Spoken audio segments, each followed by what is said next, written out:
बिस्मिल्लाहिर्रहमानिर्रहीम। अस्सलाम वालेकुम। Welcome back to my channel. कैसे हैं आप सब लोग। नॉर्मल पूरी तो आपने अपने घर में बनाई ही होगी, लेकिन क्या आपने बहुत ही मज़ेदार और चटपटी सी आलू की पूरी कभी अपने घर में बनाई है? अगर नहीं बनाई है तो आज की रेसिपी को देखने के बाद आप ज़रूर इसको ट्राई करेंगे। बनाना इसको बिल्कुल आसान है, बस कुछ बातें हैं जिनका आपको ध्यान रखना है, तो आपकी आलू की पूरी एकदम नरम, फूली फूली और बिल्कुल परफेक्ट बनेगी। आलू की पूरी बनाने के लिए सबसे पहले एक बाउल में ऐड करेंगे 1/4 कप सूजी। आधा कप हम इसमें दूध शामिल करेंगे और इसको अच्छे तरीके से मिक्स करके तकरीबन 15 से 20 मिनट तक छोड़ देंगे ताकि सूजी अच्छे से फूल जाए। नेक्स्ट स्टेप में मैंने यहाँ पर लिए हैं 4 अदद उबले हुए आलू। इनको हम ग्रेट कर लेंगे। आप चाहें तो इनको मैशर से मैश भी कर सकते हैं, लेकिन ग्रेट करने से ये होगा कि ये इक्वली मैश हो जाएंगे और कोई भी गुठली इनके अंदर नहीं रहेगी। और आलूओं को बॉईल करते वक्त आपने एक बात का ध्यान रखना है कि ओवर कुक आपने इनको नहीं करना है, मतलब बहुत ज़्यादा आपने इनको नहीं पकाना है। तो इसी तरीके से हम सारे आलूओं को अच्छे से मैश कर लेंगे। आलूओं को मैश करने के बाद हम इनको वापस से उसी बॉल में ऐड कर देंगे जिसमें हमने सूजी भिगो के रखी थी। इसके बाद हम इसमें कुछ स्पाइसेस ऐड करेंगे। सबसे पहले हम इसमें शामिल करेंगे आधा कप मैदा। मैदे को आपने छान कर लेना है। हस्बे ज़रूरत इसमें नमक शामिल करेंगे। आधा खाने का चम्मच कुटी हुई सुरख मिर्च शामिल करेंगे। 1 चाय का चम्मच कसूरी मेथी शामिल करेंगे और 1 चाय का चम्मच गरम मसाला पाउडर शामिल करेंगे।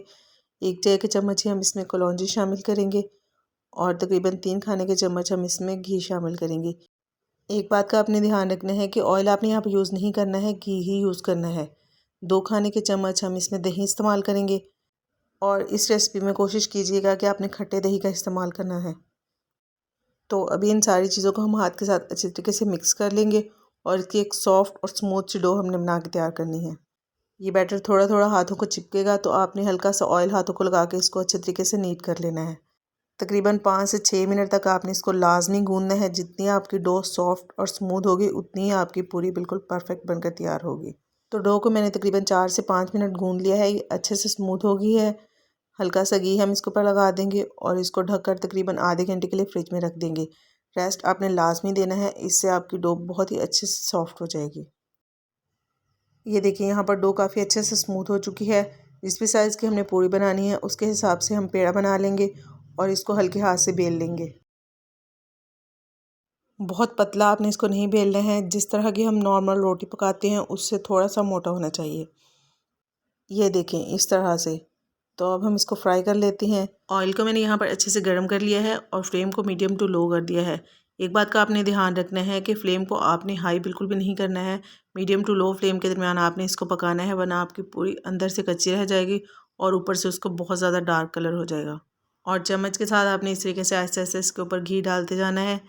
ये देखें बहुत ही अच्छे से फूल रही है।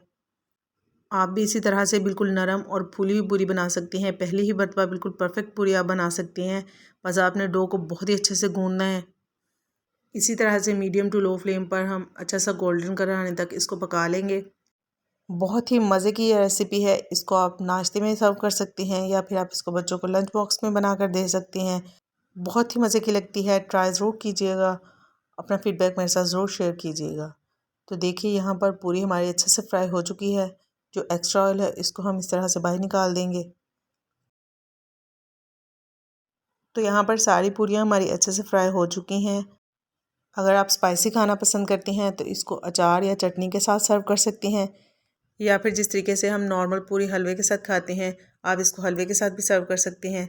दोनों के साथ बहुत ही मज़े का कॉम्बिनेशन बनता है। आई होप आप लोगों को आज की रेसिपी पसंद आई होगी। अपना फीडबैक मेरे साथ ज़रूर शेयर कीजिएगा। रेसिपी अच्छी लगे तो इसको लाइक ज़रूर कर दिया करें और साथ ही साथ अपने फ्रेंड्स एंड फैमिली में ज़रूर शेयर कर दिया करें। और अगर फर्स्ट टाइम चैनल को विज़िट कर रहे हैं तो काइंडली चैनल को सब्सक्राइब ज़रूर कर लें और साथ ही साथ बेल आइकॉन को भी प्रेस कर लें ताकि आपको मेरी हर नई आने वाली वीडियो का नोटिफिकेशन मिल सके। फिर मिलते हैं नेक्स्ट वीडियो के साथ। तब तक के लिए अल्लाह हाफिज़।